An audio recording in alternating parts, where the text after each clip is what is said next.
প্রচারে গিয়ে শিব ভক্তদের সঙ্গে নাচে পা মেলালেন বিজেপি প্রার্থী। মেদিনীপুর সদর ব্লকের পাঁচখুড়ি এলাকায় গানে পা মেলালেন তিনি।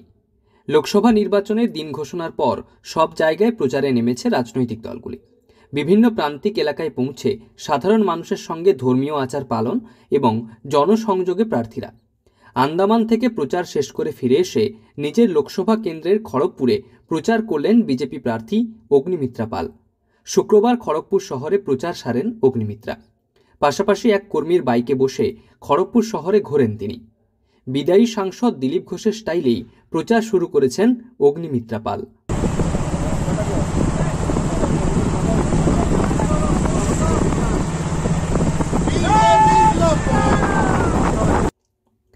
লোকসভা নির্বাচনে দিলীপ ঘোষের কেন্দ্রে বিজেপি প্রার্থী করেছে অগ্নিমিত্রা পালকে। প্রার্থী ঘোষণার পরেই বিভিন্ন জায়গায় প্রচার শুরু করেছেন তিনি। শুক্রবার সকালে একাধিক মন্দিরে পুজো দেওয়ার পাশাপাশি গাজন উপলক্ষে ব্রত রাখা সাধারণ ব্রতীদের সঙ্গে কথা বললেন তিনি। এছাড়াও খড়গপুর গ্রামীণ এলাকায় একটি শিবের মন্দিরে পুজোও দেন।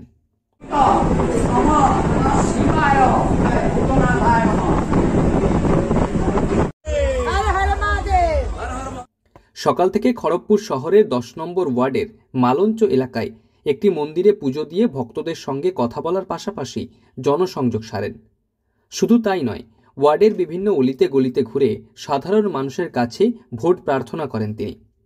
এছাড়াও পথ চলতি মানুষদের কাছে শোনেন তাদের নানান অভাব অভিযোগের কথা। চৈত্র মাসে নীল ষষ্ঠীতে মাতলেন বিজেপি প্রার্থী অগ্নিমিত্রা।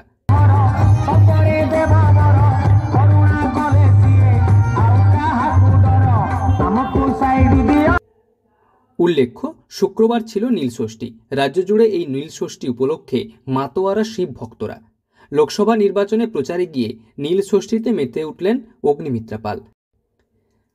মেদিনীপুর সদরের পাঁচখুড়ি সংলগ্ন বালিপাদা শিব মন্দিরে গাজন উৎসব উপলক্ষে ভক্তদের সঙ্গে উৎসবে মাতলেন অগ্নিমিত্রা। আর ভক্তদের সঙ্গে নাচে পা মেলালেন প্রার্থীও।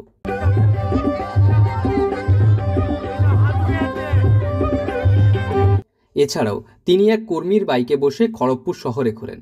স্বাভাবিকভাবে নির্বাচনের দিন যত কাছে আসছে ততই প্রচারে মরিয়া রাজনৈতিক দল। সকাল থেকে সময় নষ্ট করতেই চান না তারা। বিজেপির পাশাপাশি দিনভর প্রচার চালাচ্ছে সব রাজনৈতিক দলের নেতাকর্মীরা।